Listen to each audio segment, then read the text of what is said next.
Mulher do 8/1 continua presa após Moraes enviar alvará de soltura ao presídio errado. É isso mesmo. Defesa afirma que Alexandra Aparecida da Silva permanece detida por erro de endereço no documento judicial. O ministro Alexandre de Moraes do STF concedeu liberdade provisória à ré presa por envolvimento nos atos do 8 de janeiro. No entanto, a mulher continua presa porque o alvará de soltura foi enviado ao presídio errado, segundo a defesa. Alexandra está detida na penitenciária de Três Corações, mas o documento de soltura foi remetido ao presídio de Varginha. Diante disso, os advogados pediram a expedição de um novo alvará, com o endereço correto para garantir a imediata libertação da ré.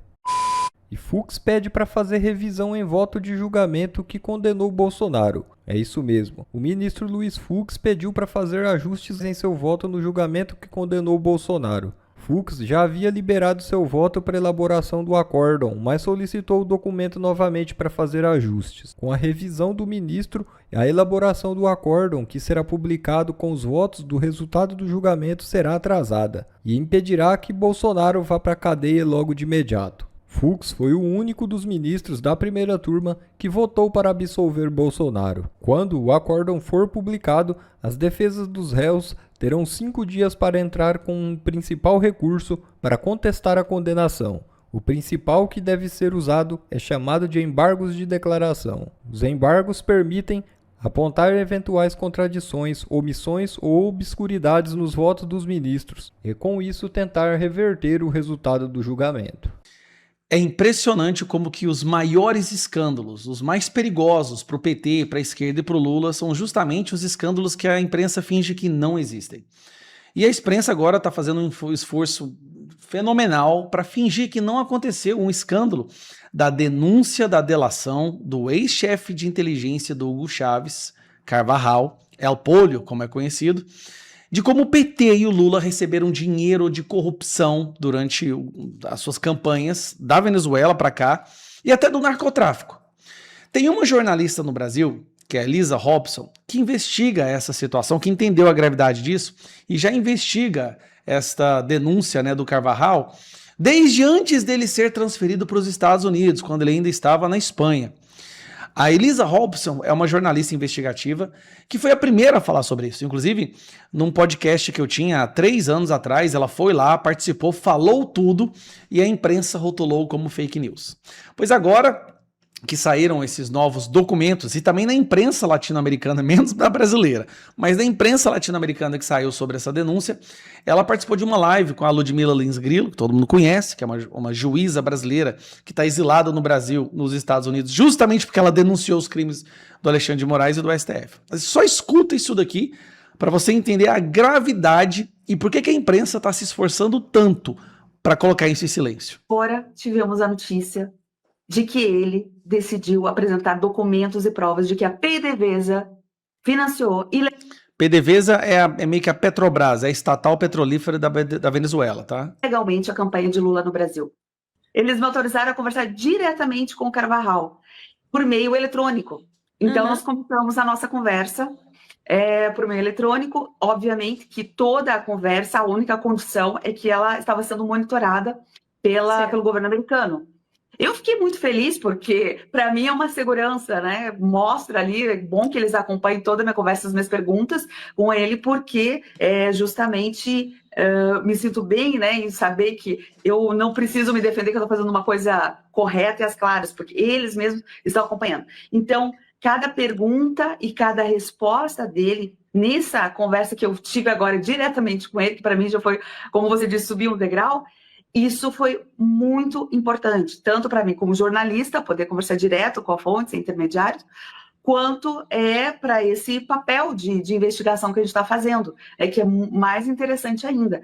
E aí nós começamos a nossa conversa. Primeira boa surpresa que eu tive foi que ele começou a conversa falando que era um prazer voltar a conversar comigo, que ele lembra-se de tudo o que foi naquele episódio lá de Madrid, né, de 2022, e que ele estava muito interessado em colaborar agora com essa minha nova investida, né, para que pudéssemos obter mais informações. Então, iniciou de uma forma bastante aberto e bastante interessado. Uma das coisas que me chamou mais atenção foi que ele estava muito bem informado. Até falei isso lá no canal do Rafael Fontana. Ele estava muito bem informado e ele sabe tudo o que está acontecendo no Brasil, absolutamente tudo.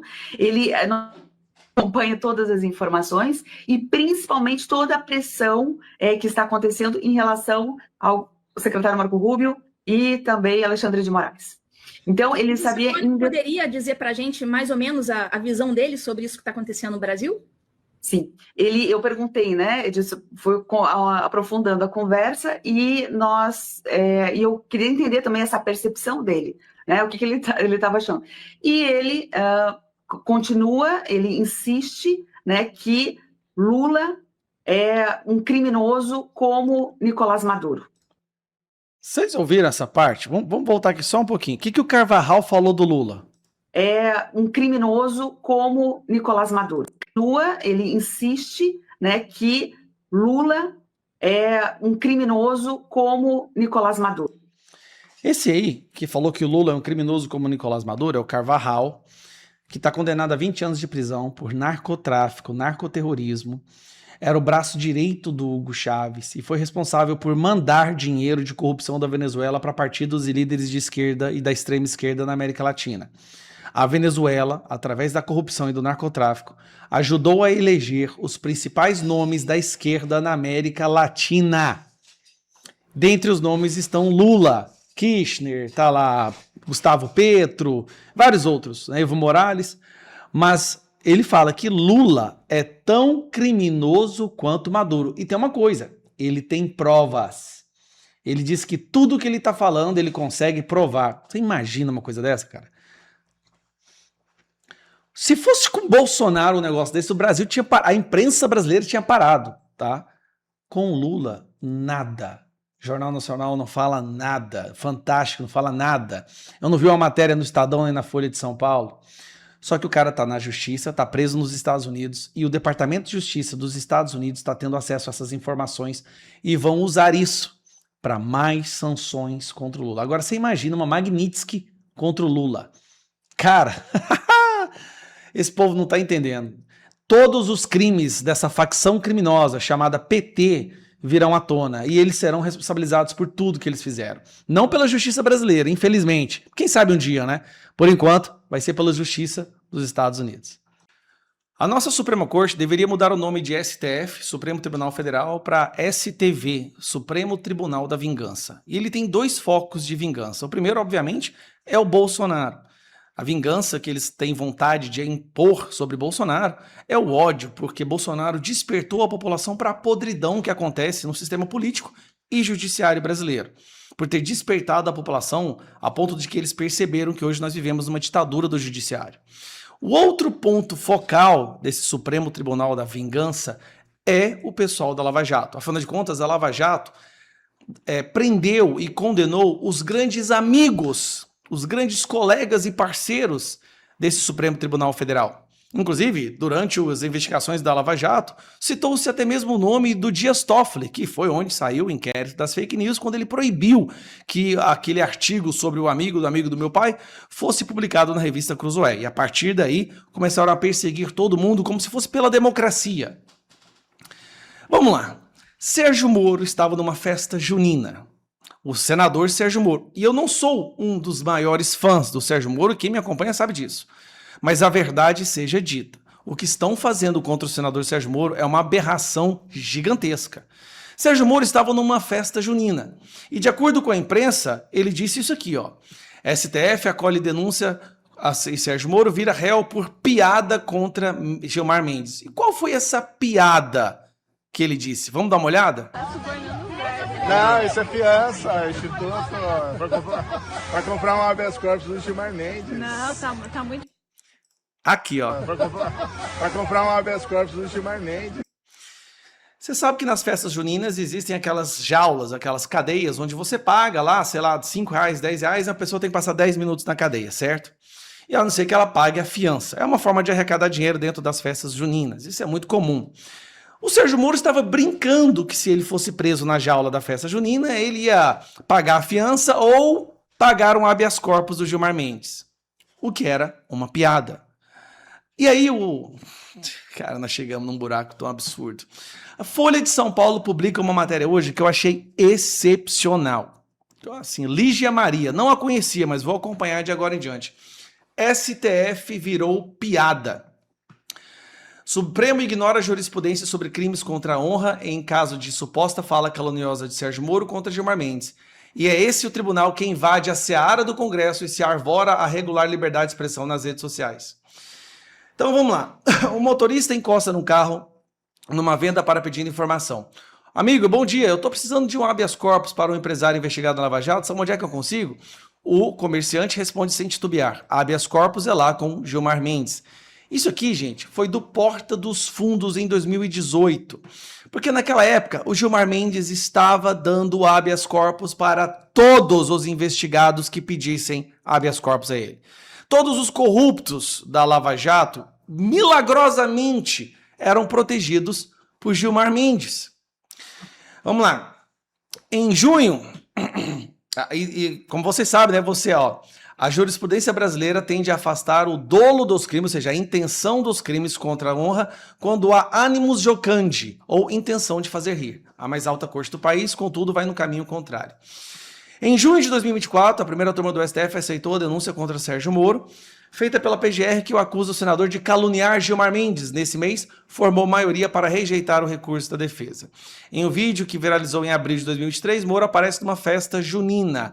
Festa junina, esse vídeo que eu mostrei para vocês agora. Esse é o vídeo em questão que eles querem usar para não só caçar, mas até mesmo prender o Sérgio Moro. Não só o contexto explícito de zombaria foi ignorado pelo PGR e pelo Supremo, mas a jurisprudência do STJ. O crime de calúnia não se contenta com afirmações genéricas.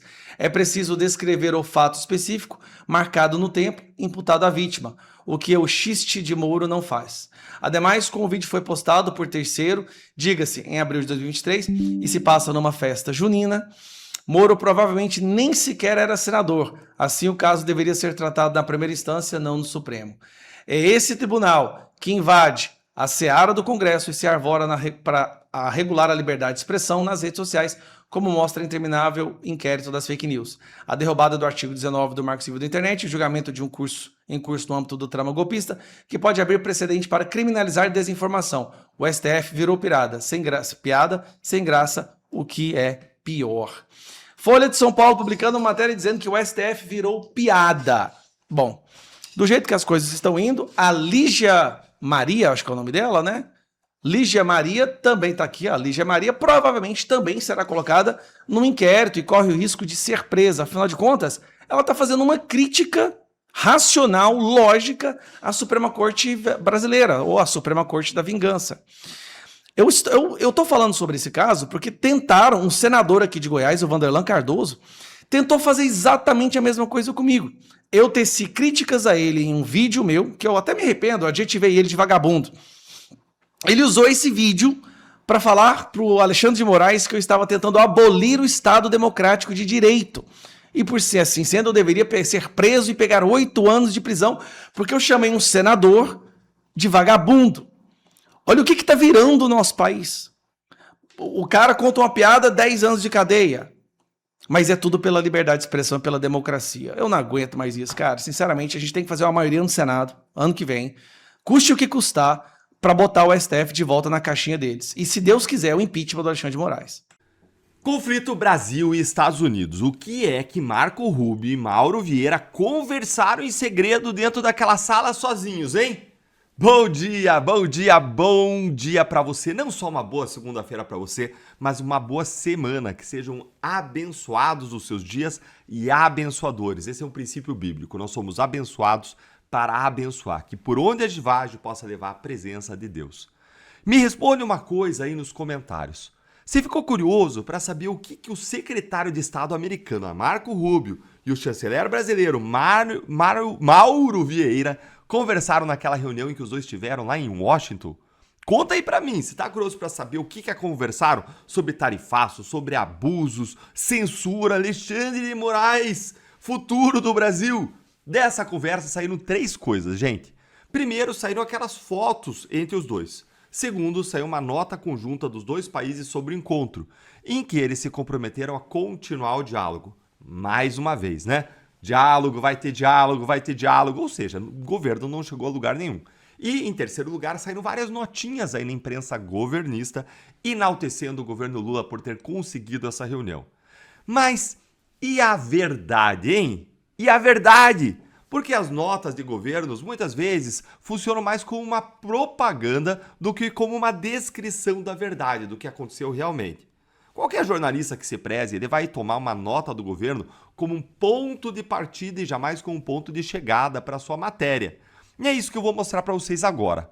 O jornalista Lourival Santana, da CNN, ó, ele aí, ó, ele apurou exatamente o que aconteceu nessa reunião entre os dois países e conseguiu descobrir que os primeiros minutos da reunião foram exclusivamente sobre política. Nos primeiros minutos, aliás, só estavam os dois na sala. Eles falaram sobre Bolsonaro, o STF, censura e liberdade de expressão. E aí, o que será que falaram, hein? Como será que foi? Acompanha comigo aqui, que depois eu vou te contar o que isso significa para o Brasil. E o Lori trouxe nessa crise, algumas das informações mais importantes. Inclusive foi lá para Washington, a gente não conversou antes, eu queria te ouvir, Lori. Qual é a sua avaliação, que informação você tem aí dessa conversa e do que a gente pode esperar, né? Vamos lá. A reunião teve uma estrutura muito reveladora, né? Porque foram 15 minutos de uma reunião só entre o chanceler brasileiro Mauro Vieira e o secretário de Estado e conselheiro de Segurança Nacional americano Marco Rubio. 15 minutos, só os dois. E eles saíram e não falaram nem para os assessores deles como tinha sido essa conversa. E esses 15 minutos foram de conversa política. Então ali entraram Venezuela, Bolsonaro, STF, Alexandre de Moraes, o que os americanos consideram censura às redes sociais, o que aqui a gente considera uma regulação vinculada a não permitir, né, a veiculação de conteúdos que possam ser criminosos dentro da visão e da legislação brasileira. Então, esses 15 minutos foram uma conversa política e sigilosa entre os dois. Depois eles abriram, então, e vieram alguns assessores. Veio o negociador americano, né, Jameson Greer, que é o USTR, né, o representante do comércio americano, e vieram assessores do Mauro Vieira e do Marco Rubio também. Gente, o que isso aí significa para nós, hein? Significa que essa negociação com o governo americano não vai ser nem um pouco fácil para Lula e para o governo brasileiro, porque ela está ocorrendo em um campo que é absolutamente favorável para a direita e para os americanos e desfavorável para Lula e para a esquerda. E por que isso?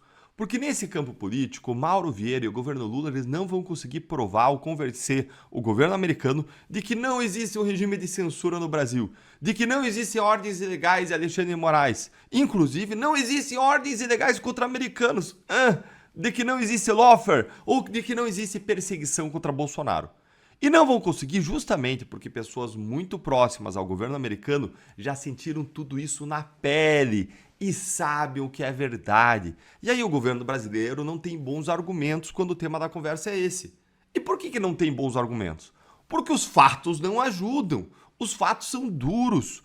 Os fatos são teimosos. O Jason Miller, conselheiro do Trump, por exemplo, ele foi detido no aeroporto aqui no Brasil pela Polícia Federal por ordem de Moraes. Ele sentiu na pele.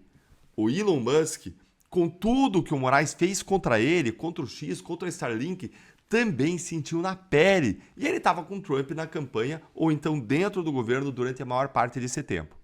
As Big Techs, que hoje são muito próximas do governo Trump, sofreram e sofrem com Moraes até hoje.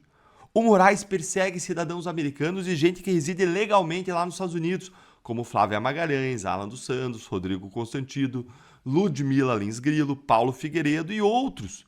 E é por isso que o governo Lula e o Mauro Vieira queriam tanto deslocar a conversa para a parte comercial, sair da parte política para a parte comercial, que é de fato uma parte aí que é favorável para o governo brasileiro, já que o mercado americano consome muita carne, suco de laranja, café brasileiros, além de outros produtos. Na área comercial, o governo consegue convencer o governo americano de que o tarifaço é de fato prejudicial para os dois lados. Na área comercial, o governo brasileiro consegue provar que o Brasil tem um déficit comercial com os Estados Unidos, e não o contrário.